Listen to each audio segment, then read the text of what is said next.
Hola, bienvenidos. Vamos a seguir con la continuación del libro El plan de tu alma. Habíamos quedado en la historia de Pat con el alcohol, específicamente en la página 112. Entonces vamos a seguir. Dice así. Como muchos de los que beben, Pat usó el alcohol para proporcionarse una nueva identidad. El alcohol lo hizo, pero la identidad que le dio no era la que él esperaba. Pat pensó que el alcohol lo hacía un hombre nuevo, un conversador inteligente, un bailarín brillante, una figura de gran atractivo para el sexo opuesto. En realidad, el hombre en el que se convertiría era realmente un niño de Dios. El alcohol literalmente puso a Pat de rodillas. En sus momentos más oscuros abrazó la espiritualidad con una desesperación que en una vida fácil nunca hubiera conseguido. Con el tiempo la desesperación se convirtió en pasión. Ahora acepta a Dios con pasión y al hacerlo se acepta a sí mismo. Cuando nos encarnamos, es decir, cuando colocamos una parte de nuestra conciencia en un cuerpo y concentramos nuestro conocimiento en el plano físico, creamos una ilusión en la que parece que estamos separados unos de otros y de todo lo que es. En ciertos momentos, esta ilusión nos parece más real que en otros. En algunas de sus vidas anteriores, Pat creyó en esa ilusión y por tanto perdió su percepción tanto de Dios como de su propia naturaleza divina. Al planear la experiencia del alcoholismo desde su juventud, Pat deseó comenzar su vida actual con ese estado de percibida desconexión. Desde ese punto de partida, intentó alcanzar un lugar en el que estaría total y absolutamente derrotado. La noche en la que Pat llamó a Dios, una noche de descarnada soledad y aparente aislamiento, tuvo precisamente la experiencia que había buscado. En ese doloroso abismo, Pat esperó encontrar la chispa que reavivaría su espiritualidad. Como señalaron Stacy y su espíritu guía, la búsqueda y el logro de la conexión espiritual está motivada por la total carencia de la misma. El alcoholismo se elige a veces como desafío vital porque las almas eternas nos da la experiencia de crear la sensación de conexión con lo divino. Con más de 1 millón de miembros en todo el mundo, Alcohólicos Anónimos usa los famosos 12 pasos como parte de su programa de recuperación. Como Pat, cada persona que participa en ese programa acuerda en el tercer paso poner nuestra voluntad y nuestras vidas al cuidado de Dios. Que el alcoholismo conduzca a tantos a la misma experiencia de conexión divina es algo más que una coincidencia. Cuando estamos en el hogar, no podemos crear ese sentimiento de conexión porque nunca estamos sin él. En espíritu, siempre somos conscientes de nuestra unidad con toda la creación. Sabemos que somos parte de la divinidad y que somos divinos. Aunque nunca podremos perder nuestra divinidad, mientras estamos en el cuerpo olvidamos tener conciencia de la misma. Después de tener esa experiencia, Pat anhelaba renovar su sentimiento de unión con Dios. Cuando vuelva al Espíritu llevará consigo un profundo sentimiento y un conocimiento de esa conexión, el cual no habría sido posible sin el contraste creado por el alcoholismo durante la vida física. Con mucha fuerza, Pat vivió 44 dolorosos años de percibida desconexión. ¿Quién, excepto la más valiente de las almas, se apartaría del amor que es su derecho de nacimiento para poder conocer mejor ese amor? Como Pat nos demuestra, las experiencias del plano físico no son lo que parecen. Lo que algunos etiquetan como debilidad o derrota es en realidad la aceptación de uno de los mayores retos que un alma puede planear. La condena de la sociedad no deja traslucir la grandeza de aquellos que viven en este plan. Son muchos más de los que creemos. Su papel puede incluir el alcoholismo, pero los actores son la valentía encarnada. Aquí es donde yace la ilusión, con frecuencia en los opuestos. Ostensiblemente el mundo puede haber visto miedo en Pat, igual que él mismo veía miedo en sí mismo. Miedo en las situaciones sociales, miedo a las mujeres, miedo de ser ascendido más allá de sus capacidades en los trabajos que tenía. Miedo, como mencionó Stacy, a estar solo, a no ser capaz de salir adelante por sí mismo. Estas no son sino las actuales manifestaciones de miedos no resueltos en vidas pasadas. Estas capas de ilusión esconden el alma pura que quiere aprender mientras está en un cuerpo físico, a no tener miedo. a quien eligió antes de nacer tener miedo a su padre como un recordatorio consciente de miedos más profundos, a quien planeó perder a ese padre durante su infancia para desencadenar el alcoholismo que finalmente sanaría sus miedos. Solo el valiente planea el miedo.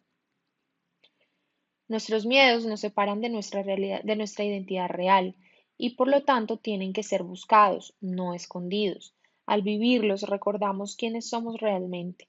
Pat, por ejemplo, tenía miedo a estar solo, y fue únicamente cuando se sintió totalmente abandonado, cuando se dio cuenta de que nunca lo estuvo y de que nunca estaría realmente solo. En ese abandono encontró la conexión. Al rendirse encontró el poder. Al crear lo que más había temido, Pat comenzó a recordar la verdad eterna, y así fue capaz de eliminar las ilusiones que él mismo había creado. Demostró que el miedo es un maestro que nos muestra a nosotros mismos. Uno podría entonces preguntar, ¿quién es Pat realmente? Pat es amor. Pat es el amor que se expresó de manera tan veloz y tan libre a las otras almas en su sesión de planificación prenatal. Como amor, Pat planeó el desafío vital del alcoholismo para fomentar no solo su propio crecimiento, sino también el de sus seres queridos. Visto de este modo, el alcoholismo de Pat es una forma de ayuda a aquellos que eligieron estar en su vida. Katie aprende identidad, límites y equilibrio. ¿Cómo comprender el equilibrio mejor que a través de los desequilibrios causados por el alcoholismo de un padre? Las experiencias de Donna con Pat la obligaron a buscar amor en su interior, un clásico plan de vida de aprendizaje a través de los opuestos. Como dijo Carl Jung, quien mira afuera sueña, quien mira adentro despierta. La crueldad de Pat, algo que la propia Donna pidió, la despertó a su verdadera naturaleza como el alma llena de amor. Andrew aprendió a mantenerse centrado y con los pies en la tierra. Carol llegó a comprender los matices de gris y Shirley tuvo la oportunidad de reconocerse como amor y compasión. Con la ayuda de Pat, cada una de estas almas se expande y ellas, a su vez, ayudan a Pat. En la planificación prenatal de Pat, los miembros de la que iba a ser su familia asumieron la responsabilidad personal por las lecciones que iban a aprender a través de su alcoholismo. En el plano físico, sin recuerdo de nuestras elecciones prenatales, a menudo creemos que son los otros quienes nos ocasionan las situaciones y respondemos con miedo, furia, odio, autodesprecio, culpabilidad y otras muchas emociones que no reflejan nuestra verdadera naturaleza. Cuando despertamos al volver a nuestro interior, recordamos que fuimos nosotros quienes pedimos estas experiencias. Somos libres para elegir distintas respuestas, entre ellas la gratitud hacia aquellos que han hecho posible nuestro crecimiento. Aquellos a los que una vez culpamos, ahora somos capaces de darles las gracias. Gracias por preocuparos tanto por nosotros, que interpretasteis un papel cargando con el peso de nuestra ira durante muchos años. Gracias por mantener vuestra promesa y hacer honor a nuestro contrato prenatal. Gracias, como Katie dijo a Pat, por permitirnos pasar por lo que hemos pasado para llegar a ser las personas que hoy somos. Gracias. Vivimos en un mundo en el que millones de personas se menosprecian a sí mismos como resultado de sus experiencias vitales. Algunos son alcohólicos, creen que han dejado de lado a sus seres queridos, pueden creer que se han abandonado a sí mismos, aunque quizá eligieron como Pat interpretar el rol temporal de alcohólico como un modo de ayudar a los demás y como un camino para el crecimiento personal. Ese camino parece llevarnos lejos hasta que, como Pat, despertamos para descubrir lo que siempre estuvo ahí, en nuestro interior, mientras nosotros mirábamos para afuera. La pérdida de no solo una, sino dos personas importantes en la vida de Valerie, ambos inesperadamente y a una edad relativamente temprana, parecía indicar que estas muertes eran parte de su plan prenatal. De ser así, ¿por qué eligió Valerie experimentar dos pérdidas tan importantes y por qué una de ellas fue la de su único hijo? Aquí vamos a empezar un nuevo relato, que es el relato de Valerie. Lo hacía todo con él. Me contó Valerie sobre Dustin, su hijo de su primer marido. Después se divorció y se volvió a casar. Estábamos juntos en los guías indios, jugábamos al béisbol y al baloncesto.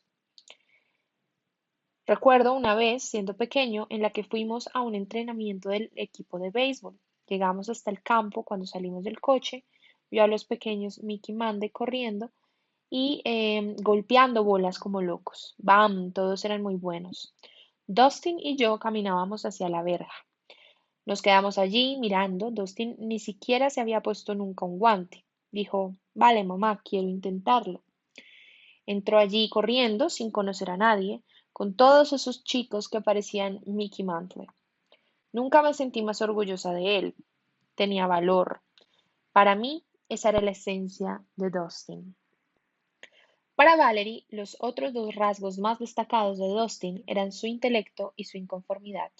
Su inteligencia brillaba en su trabajo con los ordenadores y los coches. Una vez incluso ensambló un motor de automóvil entero él solo.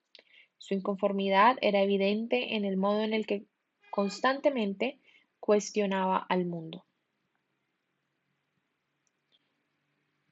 Es como si siempre conociera un modo mejor, observó Valerie. Tuvo encontronazos muy fuertes con la sociedad debido a la falta de sentido común en el modo en el que están organizadas las cosas. Valerie nunca supo cuántos amigos había tenido Dustin hasta que más de 250 acudieron a su velorio. Empezaron a llegar uno a uno, recordó. Judah vino y me dijo, tu hijo fue una de las personas más brillantes que nunca he conocido. Todos venían y me decían lo mismo, todos sus compañeros lo valoraban. Una semana antes de la muerte de Dustin, Valerie estaba sentada en silencio junto a la ventana de su sala de estar, con las luces apagadas, mientras una suave lluvia caía en el exterior. Dustin se acercó, se sentó junto a ella. Cuando extendió la mano para encender una lámpara, Valerie le dijo, no, Dust, me gusta la luz natural. La luz natural es buena. Juntos, en silencio, observaron cómo las gotas resbalaban por el cristal de la ventana. Dustin tenía 19 años cuando murió. Había llegado a casa el viernes por la noche y entró en la habitación de Valerie, donde charlaron un poco, y después se dieron las buenas noches. Te quiero, le dijo Valerie. Yo también te quiero, contestó Dustin. Para sorpresa de Valerie, Dustin dejó que lo besara. Generalmente no era una persona demasiado emotiva. Por la mañana, Valerie cruzó el lago Pontchartrain de camino hacia New Orleans. Al volver a la casa por la noche, mientras conducía por la autopista de nuevo sobre el agua, miré a mi izquierda y vi un maravilloso atardecer con nubes rosas, recordó. A veces me pregunto si no fue aquel exactamente el momento en el que murió Dustin. Cuando Valerie llegó a casa, su perra, Tessie, llegó corriendo para recibirla, como siempre hacía. Hola Tessie, ¿qué tal? Le preguntó, acariciándole la cabeza. La casa estaba en silencio. Valerie pensó que Dustin habría salido. Abrí la puerta de la habitación de Dustin. Estaba sobre su cama, con los pies en el suelo, como si se hubiera caído hacia atrás. Tenía los brazos en los costados y la cabeza girada a la derecha. Cuando eres madre, desde que tienes a tu hijo, sin importar la edad que tenga, siempre vas a su habitación a comprobar que sigue respirando. Es algo típico en las madres. Fui hasta él y no estaba respirando. Dije, oye, Dust. No me respondió. Grité más. Dust. No me respondió. Seguí gritando cada vez más fuerte hasta que mi voz resonó en la habitación. Cogí a la perra, la puse junto a Dustin para ver qué hacía. Ni siquiera lo miró. Para ella, él no estaba allí. Corrí hasta la sala de estar diciéndome a mí misma, Dios mío, no, esto no puede estar pasando, esto es una pesadilla, no es real. Pensé que si lo decía con mucha fuerza. Justo entonces, Valerie vio las luces del coche de su marido en el camino de la entrada. Dustin no respira, gritó desde la puerta. Su marido corrió al interior y le suministró primeros auxilios. Vamos, Dustin, vamos, chico, gritaba mientras golpeaba el pecho de Dustin. Entretanto, Valerie llamó al 911 y después corrió al exterior para esperar a la ambulancia. Cuando llegaron los paramédicos, a Valerie le parecía que se movían en cámara lenta. Los empujó al interior de la casa, gritando deprisa, deprisa. No mucho después, los paramédicos dijeron a Valerie que Dustin estaba muerto. La causa de muerte, dijeron, había sido una sobredosis accidental. Dustin acababa de terminar los exámenes en la universidad y estaba contento, dijo Valerie con tristeza. Había conseguido buenas notas, había salido a celebrarlo. Acababa de escribirme una hermosa carta para el Día de la Madre diciéndome lo mucho que me quería. Él nunca me había escrito nada así. No puedes imaginarte lo que es tener a tu hijo ahí un día y que de repente todo haya desaparecido. El día del velatorio de Dustin, Vicky, la hermana de Valerie, fue a su casa. Tenía algo importante que decirle. Me dijo, Valerie, Dustin vino a verme anoche. Nunca había sentido tanta alegría y felicidad. Era brillante, era luz. Y dijo, tía Vicky, dile a mi madre que soy luz natural. Lo siento, Valerie, no sé lo que significa. Estaba tan feliz, exclamó Valerie. Aquel era el modo de Dustin de confirmarme a través de la persona en la que más confiaba en el mundo, que estaba vivo y bien. 2 noches después, Valerie se despertó repentinamente de un sueño profundo. En el momento en el que me desperté, me levanté, dijo. No fue mi cuerpo el que se levantó, fui yo. En el momento en que me levanté, sentí la esencia de mi hijo. El tiempo dejó de existir. Yo sabía todo a la vez. Había energía. Fue lo más poderoso que he sentido nunca. Yo era él y él era yo. Y en esos breves momentos lo supe todo sobre mi hijo. Estaba feliz, yo lo sabía, podía sentirlo. La muerte de Dustin fue la segunda pérdida devastadora en la vida de Valerie. 12 años antes, Valerie había estado trabajando como camarera mientras asistía a la universidad. Un día, al terminar las clases, decidió visitar a Brad, el marido de su prima Lorraine, que trabajaba cerca de la universidad. Aquel día también había ido a visitarlo un amigo DC. Brad los presentó. Más tarde, Brad llamó a Valerie para decirle que DC y él habían planeado ir a un casino un par de días después. ¿Quería ir con ellos? Claro, será genial, le dijo Brad. Cuando llegó la noche señalada y sonó el timbre de la puerta, Valerie abrió y encontró a DC allí. Aunque DC lo negó, Brad no había acudido, por petición de DC, para que ellos pudieran estar solos. Valerie y DC comenzaron a enamorarse esa misma noche. Parecía que lo conocía de siempre, dijo Valerie con nostalgia. Su afecto creció rápidamente. Cada minuto que pasábamos juntos era romántico. Nuestra relación vivía el momento porque no sabíamos cuándo tendría que marcharse. DC era submarinista, trabajaba en el mantenimiento de las tuberías de las plataformas petrolíferas. El trabajo era peligroso y físicamente agotador, por lo que la mayoría de los submarinistas no continuaban con ese tipo de trabajo después de los 40. Frecuentemente no sabían cuándo recibirían su próximo encargo. Tienes que planear tu vida alrededor del hecho de que esos hombres pueden irse una semana o 2 meses sin previo aviso, dijo Valerie. Empezamos a salir el 28 de septiembre. El 17 de febrero me pidió matrimonio. Estábamos en mi apartamento, sentados en la cama, hablando.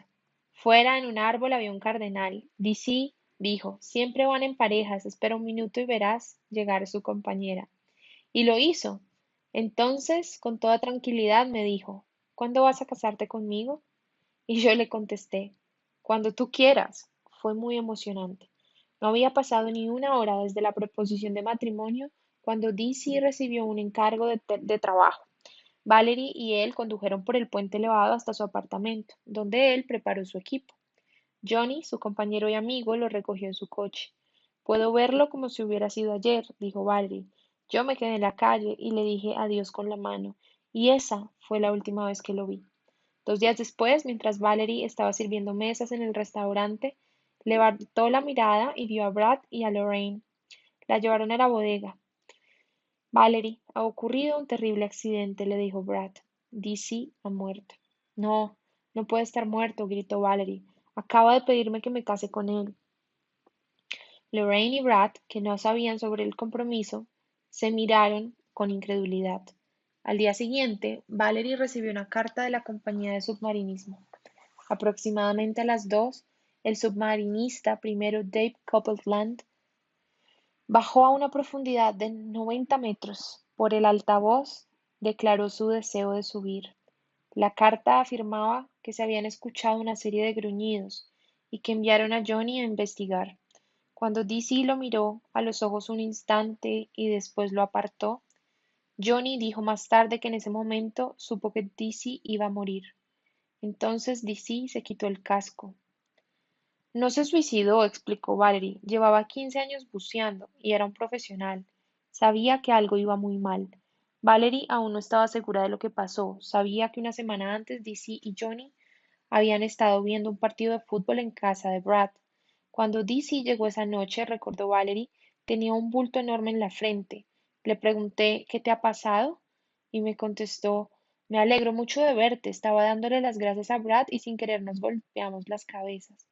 Irónicamente pensé que le había dado las gracias por habernos presentado y porque estaba muy enamorado de mí. Sufrió una fractura de cráneo o una contusión que le provocó una increíble presión cuando bajó allí. El dolor de la muerte de DC fue tan abrumador que durante un corto espacio de tiempo Valerie se refugió en el alcohol para anestesiarse. Tardó 2 años en volver a sentirse bien. Un día, añadió Valerie, estábamos sentados en el sofá. Me miró y dijo, siento haber tardado tanto en encontrarte. Te prometo que la próxima vez no tardaré tanto. No le pregunté por qué había dicho eso. Él fue mi verdadero amor. No es algo fácil de encontrar. Había perdido mi futuro, o eso me parecía.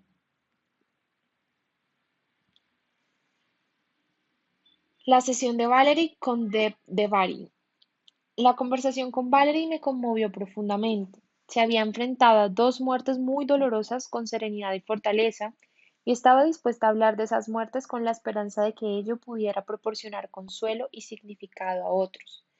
En esa búsqueda de significado, y dado que la pérdida de un ser querido es una experiencia universal, pedí a Valerie, y ella aceptó amablemente, que me permitiera explorar su planificación prenatal con 3 mediums. Una de ellas era Deb de Bari. Deb había proporcionado lecturas a varias personas que habían compartido sus historias conmigo. Yo sabía que era sensible, intuitiva y totalmente exacta. Sabía por esas sesiones que era capaz de hablar con los seres queridos fallecidos. También escucha a sus espíritus guías con total claridad. Ellos trabajan mano a mano con Deb para proporcionar a quienes acuden a consultarle sabiduría e información sobre los reinos físicos y espiritual. Cuando empezó la sesión, DC se puso en contacto con Deb inmediatamente. Aunque había oído a Deb hablar con seres en espíritu, de nuevo me sorprendió su facilidad para hacerlo. Yo no soy su ex, dijo DC a Deb, que nos repitió sus palabras. Aún la considero mi prometida. Fue una nota dulce para comenzar. Sabía que mi vida no iba a ser larga, continuó Dizzy. Sabía que no iba a llegar anciano. Antes del accidente de submarinismo había recibido algunas llamadas de atención.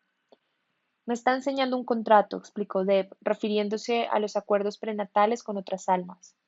Este accidente fue planeado en el otro lado. Está mostrándome una moto. ¿Conducía una moto? Sí, confirmó Valerie. Recibió algunos avisos con ella, dijo Deb. Si eso no se lo llevaba, sería otra cosa. ¿Qué pasó en realidad? Preguntó Valerie con cierta urgencia. Llevaba mucho tiempo preguntándose sobre la muerte de Dizzy. Sentía que mi cerebro iba a explotar, contestó Dizzy. Es el peor tipo de muerte que existe. Tuve que detenerlo. Dizzy confirmaría lo que su amigo Johnny había contado a Valerie. Sabía que iba a morir, e hizo que su vida terminara rápidamente. ¿Cuál es la lección? Le preguntó Valerie. Muchas, respondió Dizzy. Yo era muy temerario. En cierto sentido, no tenía respeto por la vida. Puse mi vida en peligro innecesariamente. Gran parte de ese problema lo arrastraba de vidas pasadas. Había vivido muchas vidas como soldado. Tuve que poner mi vida en peligro muchas veces por causas en las que no creía. También he aprendido a apreciar el amor. Aprendí mucho y sigo contigo, a tu alrededor. No voy a volver a encarnarme de nuevo pronto. Hay ciertas lecciones que quiero aprender antes de volver. Quiero estar mejor preparado. Quiero conocer mi desafío. Esta última vez no lo conocía. DC estaba refiriéndose a la amnesia que todos experimentamos cuando entramos en el plano terrenal. Como seres eternos, somos conscientes de los propósitos de nuestras vidas antes de encarnarnos. Cuando nacemos y cruzamos el velo entre lo físico y lo espiritual, olvidamos, en algunos casos permanentemente, en otros temporalmente, las razones por las que estamos aquí. Las situaciones que la vida nos pone por delante, con frecuencia nos sirven para recordarnos nuestro propósito. Quiero que sepas que aún te quiero, le dijo Dizzy a Valerie. Yo también te quiero, le contestó Valerie. No quiero que creas que te dejé porque no te quería, añadió Dizzy. Te dejé porque te quiero. No quiero usar el verbo en pasado. Aún lo hago. ¿Por qué es tan difícil? Preguntó Valerie suavemente. ¿Por qué no podemos hacerlo todo en el otro lado?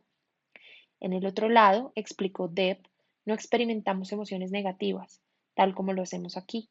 Las emociones negativas son, no quiero decir que se nos permiten, pero no las sentimos del mismo modo en lo que lo hacemos aquí. Deb estaba hablando de la ausencia de dualidad y opuestos en el reino espiritual. En espíritu y en la tierra podemos experimentarnos como paz, alegría y amor, pero solo a través de la encarnación podemos comprender realmente sentimientos de vibración inferior, como la ira y el odio. Con esa experiencia, por dolorosa que pueda ser, nace en nosotros el conocimiento de nuestro verdadero ser. En ese momento, Dizzy retrocedió y Dustin se apareció a Deb. Dizzy desaparece, pero se queda cerca, nos dice Deb. Quiere dar energía a Dustin. Yo no era feliz, dijo Dustin a Valerie. No sabía lo que quería hacer. Estropeaba una montaña de cosas que luego no podía arreglar. No fue un suicidio, fue un accidente. Estaba en camino para hacer que eso ocurriera. Era adicto a las drogas. Aunque algunas personas pueden probar las drogas una vez y estar bien, yo no era una de ellas. Intenté escondértelo. Intenté mantener cierta normalidad, pero en mi interior estaba rabioso. Luché contra esa ira, pero no pensaba claramente. Iba por la vida a ciegas. No podía confiar en nadie. Debido a esa carencia de confianza, tomé decisiones equivocadas. Lo siento, no quería decepcionarte. Lo sé, dijo Valerie cariñosamente. No estoy decepcionada contigo.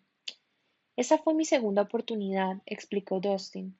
Un par de meses antes estuve cerca de la sobredosis.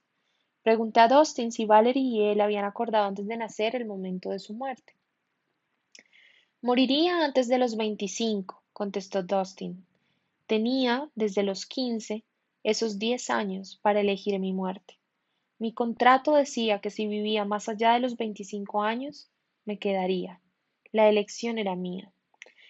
Pero esa elección se hizo en el nivel del alma, no a nivel de la personalidad, ¿no? Pregunté. A nivel del alma, contestó Dustin. ¿Qué estábamos intentando compensar? Preguntó Valerie. ¿Esa era mi lección?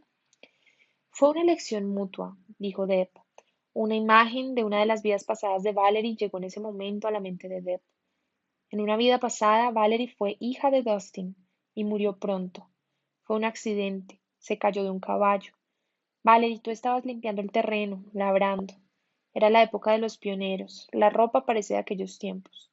Dustin se quedó desolado. Pregunté a Deb cómo se había beneficiado Valerie al dar la vuelta a esa experiencia en su vida actual. Estoy escuchando de mis espíritus guía. Ella está en estado de gracia, dijo Deb, lo que significa que ha ascendido espiritualmente. A menudo eso mitiga las lecciones o las hace mucho más fáciles. Se ha producido un gran crecimiento. La explicación del estado de gracia reflejaba mi propia opinión. En el transcurso de mi exploración de los distintos planes vitales, había llegado a comprender una definición de la gracia, como el hecho de completar el karma o las lecciones planeadas. En el caso de Valerie, la repentina e inesperada muerte de su hijo había tenido un impacto tan profundo en ella que otras lecciones de su programa de vida podrían haber sido innecesarias. Pensé en las opciones que la medium Stacy Wells ve en los tableros de vida de la gente en sus sesiones de planificación prenatal. Sin duda, el tablero de vida de Valerie tenía sus propios puntos opcionales. Si Valerie aprende de la muerte de su hijo, entonces ocurre tal cosa. Si no lo hace, aquella otra. Pero ¿cuál fue el enorme crecimiento que resultó del estado de gracia de Valerie? La empatía, así como la compasión, contestó Deb. Eso es lo que ocurrió, dijo Valerie. Es un conocimiento que llega a formar parte de ti y que nunca se va, nunca. Lo usa para bien, añadió Deb. En ese momento, Deb no tenía idea de lo proféticas que resultarían ser sus palabras. Después de que el huracán Katrina golpeara Nueva Orleans, Valerie estaba un día comprando en un supermercado y se encontró con una mujer que estaba sola en un pasillo.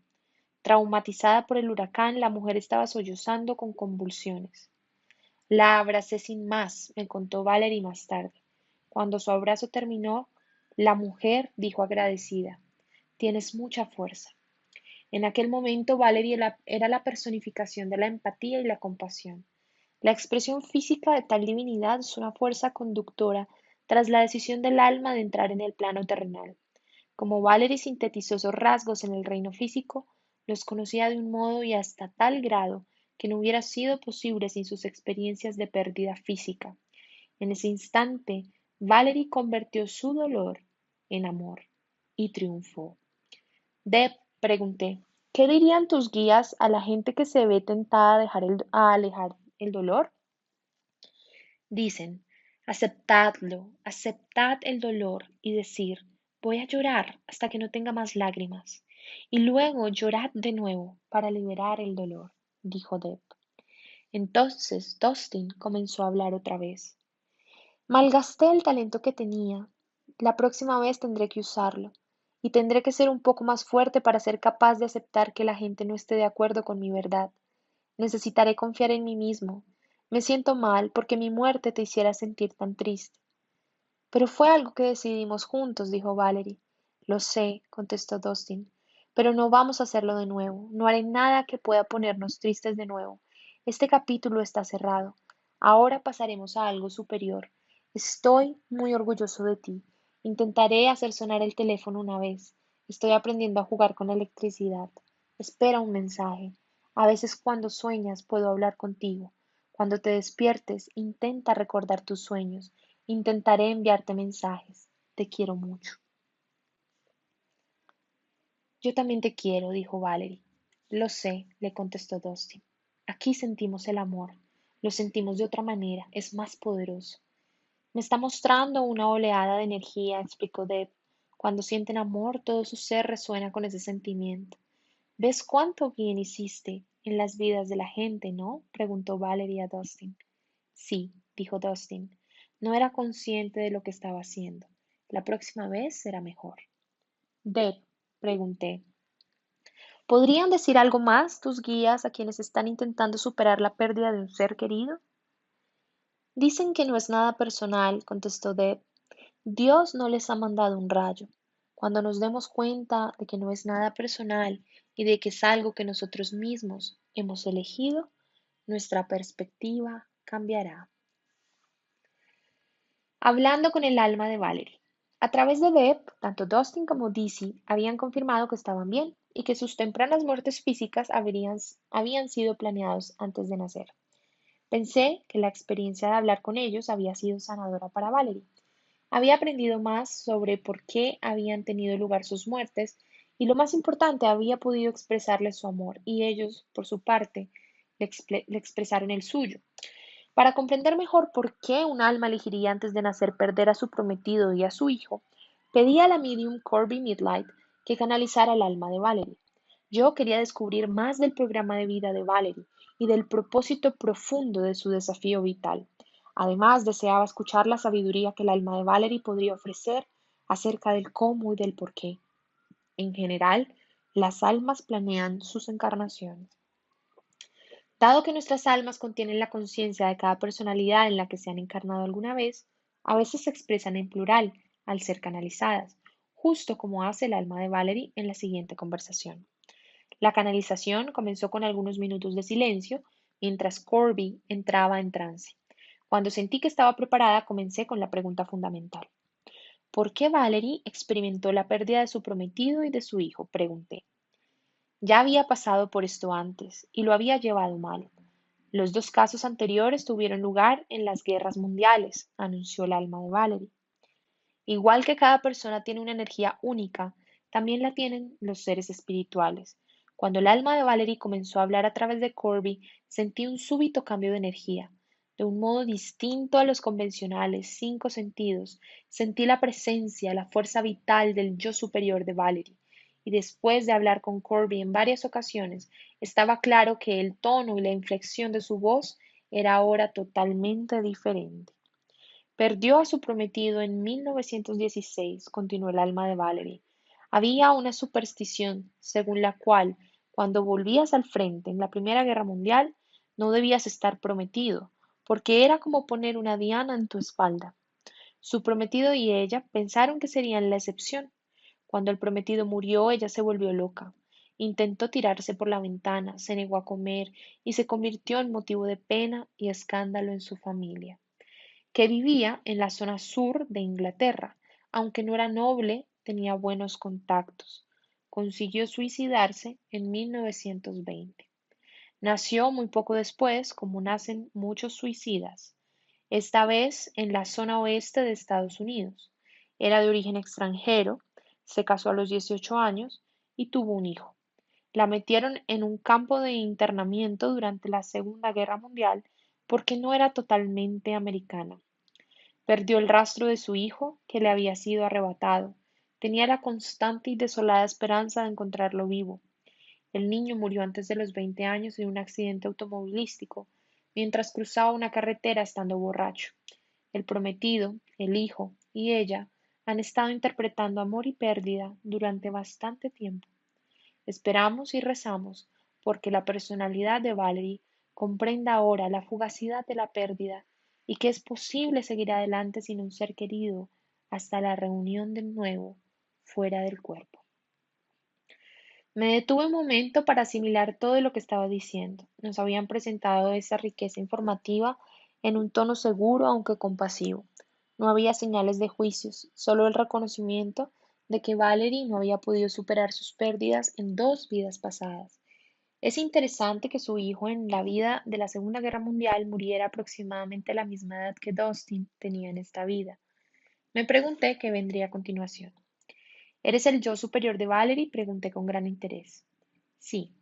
Quiero dejar claras las vidas anteriores. El prometido que murió en la guerra del 1916 era Dizzy y el hijo que murió mientras Valerie estaba internada era Dustin. Sí. Has mencionado que queréis que Valerie comprenda la fugacidad de la pérdida. ¿Por qué es importante que una personalidad comprenda esto? Lo pregunté deliberadamente en un tono tranquilo. Quería que el alma de Valerie supiera que mis preguntas pretendían descubrir el significado, no intentar que percibiera errores en su plan de vida. Consideramos que la pérdida mal entendida es un descarrilamiento. Cuando comprendes la impermanencia, cuando comprendes que el cambio es verdaderamente la única constante en el continuum espacio-temporal, comprendes que las pérdidas vienen y van. Estas almas han estado con ella una y otra vez. Son verdaderas almas gemelas.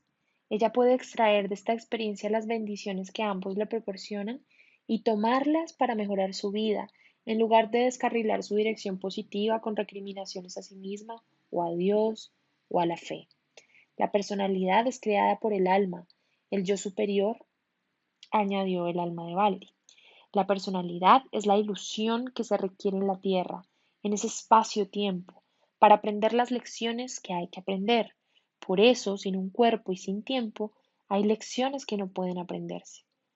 Ahora que habíamos zanjado este tema, parecía un buen momento para explorar las diferencias entre personalidad y alma. Entiendo que la personalidad, dije, consiste en un núcleo permanente y eterno que sobrevive a la muerte y que se reúne con el alma tras la muerte, así como también en ciertos rasgos temporales que existen solo durante una vida. Es así. Entonces, cuando la personalidad muere en una vida concreta, por ejemplo, cuando Valerie muera en esta vida, ¿su núcleo permanente se reunirá contigo? En este momento no estamos separados, no lo consideramos reunificación porque eso implica una separación. Nunca hay separación. Lo que la personalidad siente tras la muerte, cuando se siente uno con Dios y con el yo superior, es sencillamente la desaparición de las telarañas que oscurecían su visión, pero eso no significa que no estuviera conectada. Esta idea, que había escuchado en otras conversaciones con el espíritu, me confirmó lo que ya sabía. Sin embargo, aún sentía cierta incomodidad por la profundidad del sufrimiento de Valerie. Para mí era difícil comprender la necesidad de tanto dolor, incluso después de lo que el alma de Valerie acababa de revelar. A decir verdad, me había sentido así con todas las personas con las que había hablado. Quería saber por qué habían sufrido y quería ofrecer una razón que pudiera aliviar su sufrimiento. ¿Cómo crece el alma como resultado de las encarnaciones físicas?, pregunté. La Tierra y otros lugares físicos hacen posibles lecciones que no podrían lograrse sin un cuerpo, sin necesidades físicas y sin relaciones físicas. Pongamos como ejemplo el hambre y la sed en dos personalidades. Si prevalecen las emociones de avaricia y miedo, el que tiene comida y bebida evitará que el otro la tome o robe lo poco que tenga. Cuando la emoción que domina es generosidad, ayuda, amor universal y comprensión de que la situación es transitoria, las emociones benévolas pueden alcanzar y ayudar a la otra personalidad y el alma avanza. Todos hablan antes de la encarnación. ¿Es demasiado? De ser así, las cosas se alteran, las decisiones se cambian, hasta que se decide un programa y se publica en los registros akáshicos. En este caso, las muertes son como un intento más en un experimento. Los guías consideraron que si se producía un avance suficiente en Valerie, esta oportunidad sería mucho más productiva de lo que fue en otras ocasiones. ¿Por qué programaron dos muertes en lugar de una? Me parecía que la fugacidad de la pérdida podía entenderse en una muerte, y que múltiples muertes podían oscurecer esta comprensión. A menudo, contestó el alma de Valerie, cuando esta personalidad ha experimentado la muerte, no le ha ido bien.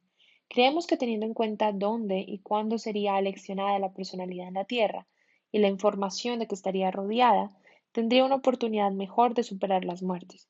Aunque este tiempo en la Tierra está lleno de dificultad y oscuridad, la capacidad de asumir la espiritualidad que normalmente está oculta es omnipresente.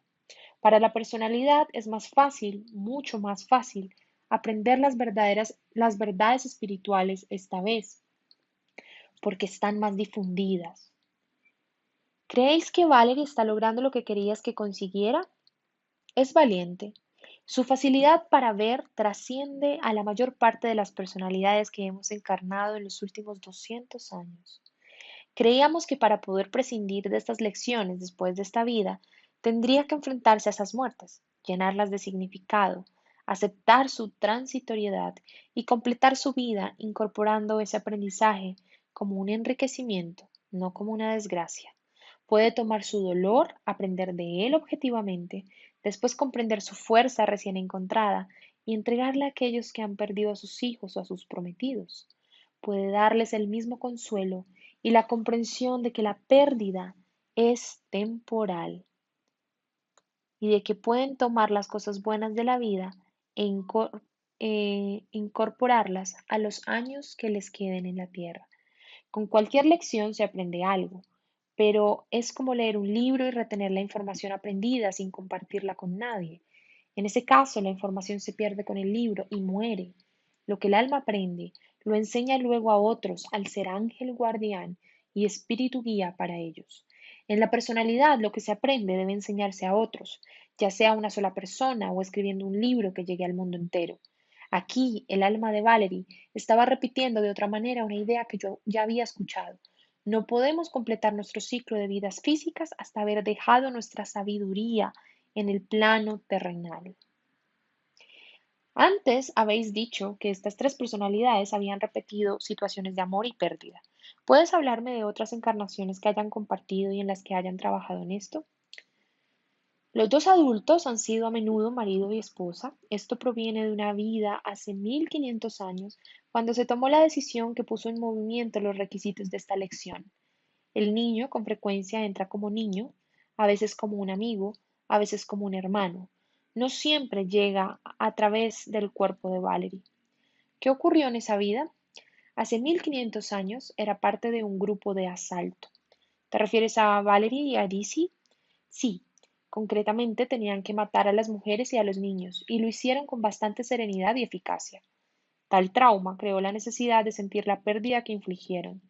Ya que en ese momento eran tan íntimos como hermanos, el lazo se forjó una y otra vez en las siguientes vidas.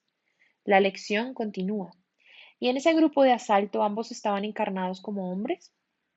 Sí. Ahora creí saber por qué se habían planeado las dos vidas y decidí ampliar el enfoque de la conversación. La historia de Valerie será leída por gente que ha perdido a un ser querido, dije. Hemos hablado sobre la comprensión de la naturaleza temporal de la pérdida. ¿Qué más os gustaría decir para ayudar a alguien que está sufriendo? Aprended a atravesar el velo. Nada ni nada, nada ni nadie se pierde realmente. Si supieras que ampliando tus facultades llegarías a las almas de tus seres queridos, ¿sentirías tanto la pérdida? Ya no están contigo para ir de picnic o para lavar los platos o para asistir a la graduación de tu hijo con su forma, cuerpo, pero aún pueden ver. El afecto por las almas no muere. ¿Cuánta gente tiene a sus padres o a sus abuelos muertos durante lo que consideran muchos, muchos años y su amor sigue siendo fuerte y vibrante? Cuando perdáis a alguien, aseguraos de recibir todo lo que tenéis que recibir de esa personalidad. Si perdéis a un ser querido, si una personalidad abandona el cuerpo, acepta esos tesoros y sigue adelante con tu vida. Cuando alguien muere a los 40 o a los 80 años, es que ya ha vivido su vida como tenía que vivirla. ¿Por qué otras razones planean las almas antes del nacimiento experimentar la pérdida de un ser querido, especialmente cuando es de corta edad, por lo que podríamos considerar causas no naturales? Pregunté. Quería proporcionar tanto consuelo como fuera posible a padres como Valerie que habían perdido un hijo. Estás asumiendo que somos nosotros los únicos que tomamos esa decisión. Piensa en el chico. Y si él decidió que iba a tener una vida breve disfrutando los beneficios de tener a Valerie como madre durante el tiempo que estuvo en la Tierra, y ella aceptó, a veces las vidas breves se eligen cuando un alma desea acelerar su crecimiento. Debes saber que no hay respuestas sencillas. Todas las vidas están interconectadas. Este es un principio básico espiritual. Así que si preguntas si A ocurrió debido solo a B, la respuesta es no. Ocurrió debido a B prima, a C y a muchas otras razones. Por eso es necesaria la planificación antes de la encarnación, para estar seguros de que la trama de la vida beneficiará a todos, recibiendo las lecciones que cada uno desea aprender. ¿Hay algo que pueda hacerse para animar a la personalidad a aprender? Esto a nivel subconsciente siempre se hace, pero cuando una personalidad deja de correr dormida, se centra, se detiene y llega a tocar el núcleo eterno, se hace presente toda la aprobación, todo el coraje y toda la fe en lo que puede realizarse. Si alguien duerme profundamente, no puedes ponerle delante un libro y decirle esto, está dormido. Cuando se despierte y te mire, podrás entregarle el libro. En muchos casos, dije, cuando la personalidad está dormida, se produce una pequeña crisis. Si la personalidad no se despierta, tiene lugar otra ligeramente mayor.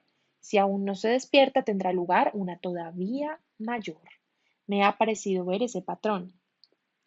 Es una llamada al despertar. Con eso se intenta que el dolor pueda ser evitado y las dificultades superadas. La llamada suele tener lugar mientras dormimos, con amor y ánimo. Es más fácil cuando estamos en ese estado. Entonces la mayor parte del dolor puede ser eliminada y se transmuta en comprensión. Parece que Valerie está aprendiendo lo que queríais que aprendiera, pero si no lo estuviera haciendo, si no estuviera respondiendo al amor y al ánimo, ¿podríais poner en marcha algún tipo de crisis vital para proporcionarle el despertar que buscáis? Habría una pérdida a su alrededor, respondió el alma de Valerie. Podría haber un documental de viudas y huérfanos de Irak y sentirse inclinada a examinar su propia pérdida. Pero nuestra intención no es que siga perdiendo gente en su vida hasta que despierte, no en esta encarnación. ¿Hay alguna vida en la que ese sea el plan? Hipotéticamente es posible, pero eso no es algo que nosotros hayamos elegido. ¿Qué más es importante para que la gente comprenda la vivencia de perder a un ser querido? Pregunté. No es algo que ha ocurrido porque sean malos. Lo que ellos hicieron hace 1500 años no se juzga como bueno ni malo. No puedes matar un alma. Ese es quizá un concepto que es difícil que la gente comprenda. No es que aprobemos o consintamos que una personalidad mate a otra. De lo contrario, el karma no existiría. Cuando planeáis una vida, ¿habláis de los maestros o a Dios como parte de la planificación? Por supuesto, pero igual que hay modos concretos en los que podemos guiar a la personalidad, hay modos en los que los maestros trabajan con nosotros, pero no necesariamente planean punto por punto, porque entonces, ¿cómo aprendería el alma? Los maestros son almas de vibraciones majestuosas. Parte de nuestro crecimiento como almas es alcanzar ese tipo de comprensión y esa facultad de ayudar a otros. La vida está basada en el amor y la ayuda. No hay nada más. Cuando Valerie planeó su vida con Dustin y DC, ¿planeasteis concretamente cuándo y cómo morirían? Siempre hay tres o cuatro posibilidades. Nadie tiene solo una puerta de salida. ¿Qué otras posibilidades se diseñaron para DC y Dustin? Para DC, un atraco, un ataque al corazón, frenos defectuosos, cáncer. Cuando el alma de Valerie mencionó los frenos, pensé inmediatamente en el modo en el que DC había creado la imagen de una moto en la sesión de Valerie con Deb. Aparentemente, DC había estado a punto de morir en un accidente de moto y eso también había sido planeado como posibilidad antes del nacimiento. Para el niño, teníamos que dejar abierto un punto de suicidio consciente. Había una oportunidad de que el niño muriera salvando a otro chico. También estaba la oportunidad de que muriera más tarde en un bombardeo suicida. ¿Alguno de los puntos de salida alternativos llegaron antes de sus muertes reales en esta vida? Sí, porque las muertes tuvieron lugar en el momento exacto y del modo en el que lo hicieron. Entre las tres almas acordaron que sería el momento de mayor crecimiento para todos los involucrados. Parece que las almas provocaron las muertes de las personalidades. ¿Es así? No es que causáramos las muertes, explicó el alma de Valerie. Por ejemplo, alguien tiene un accidente y puede sobrevivir o no. Cuando ese accidente tiene lugar, la personalidad no puede tomar la decisión de vivir o morir. El alma observa y decide que no es el momento. Recuerda, el alma y la personalidad, aunque parezca que están separados, no discuten. El alma no discute con la personalidad. ¿Es momento de irse? No, no lo es. Debes entender que la personalidad es una construcción. En el caso de Dustin, señalé, se produjo una sobredosis accidental.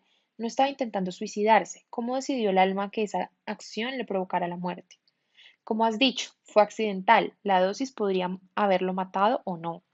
Pero su alma decidió que ese era el momento para terminar la encarnación. Tendrías que preguntar a esa alma. Desde nuestro punto de vista debería ser así.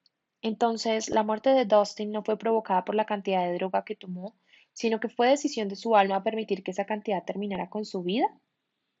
Así es. De modo que la decisión de su alma se convirtió en una respuesta bioquímica en su cuerpo. Así es. ¿Y si su alma no hubiera querido que la encarnación terminara, la misma cantidad de droga no le habría provocado la muerte?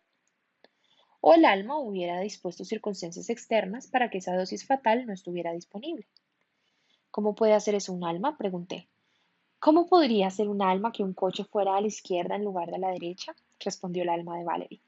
Esa es una buena pregunta. ¿Cómo podría hacer un alma que un coche fuera a la izquierda en lugar de la derecha? A través de los impulsos.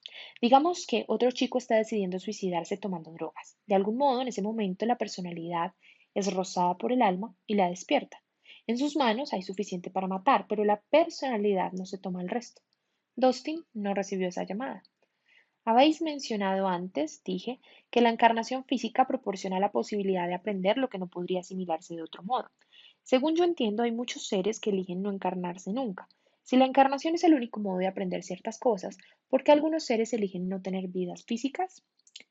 La experiencia humana no engloba todas las experiencias que son importantes para el crecimiento de un ser.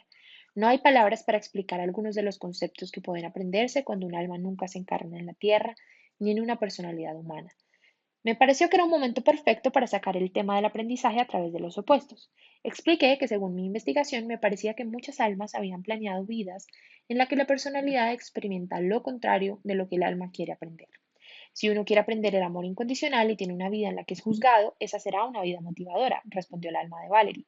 La diferencia está entre motivación e inspiración. La mayor parte de las personalidades aprenden por motivación. Por el modo en el que la Tierra se ha construido, la mayoría de las personalidades aprenden con lo negativo. Ahora que estáis avanzando, el tiempo se está acelerando y las vibraciones son más elevadas. Es posible trabajar más en la inspiración. En algunos casos he oído referencias a energías concretas que el alma otorga a la personalidad. ¿Forma esto parte del modo en el que se construyen las personalidades? Sí. En el caso de Valerie, ¿cuáles fueron? Le dieron inteligencia, curiosidad, fortaleza y disposición para superar el dolor. ¿Cómo crea el alma una dualidad, una cualidad como la fortaleza? Pregunta a Dios cómo crea una flor. No puede explicarse. Entonces pregunté qué parte de lo que ocurre a una persona en su vida fue planeado antes del nacimiento. Esto varía según los casos. Ciertas almas, por su nivel de crecimiento, necesitan que las cosas estén totalmente planeadas. Cuando un alma es más vieja, está más dispuesta a dejar puertas abiertas a la elección. No esperarías que un alma, durante su primera encarnación en la Tierra, fuera capaz de dejar tanto al azar como un alma que ya lo ha hecho muchas veces. No todas las almas tienen la misma evolución y no todos los métodos para crear las personalidades y el karma son iguales.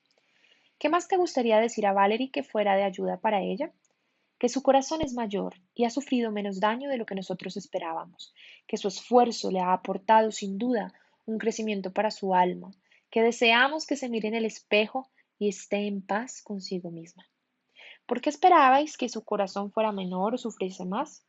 Esta ha sido una lección muy difícil para la personalidad, pero ha hecho grandes avances. Eso es algo por lo que estamos agradecidos.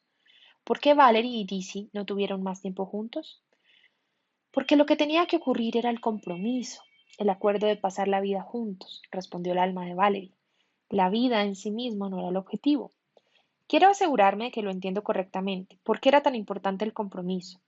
Cuando dos personalidades se comprometen, se da un acoplamiento de emociones, se da un lazo, es señal de confianza. En el arquetipo del matrimonio, cada uno de los contrayentes dice en la ceremonia, somos uno. Pronuncian las palabras, pero no las sienten. Valerie y Dizzy no tenían mentiras que desatar, por tanto la unión estaba completa, por lo que la segunda parte, la pérdida, podrá ya tener lugar.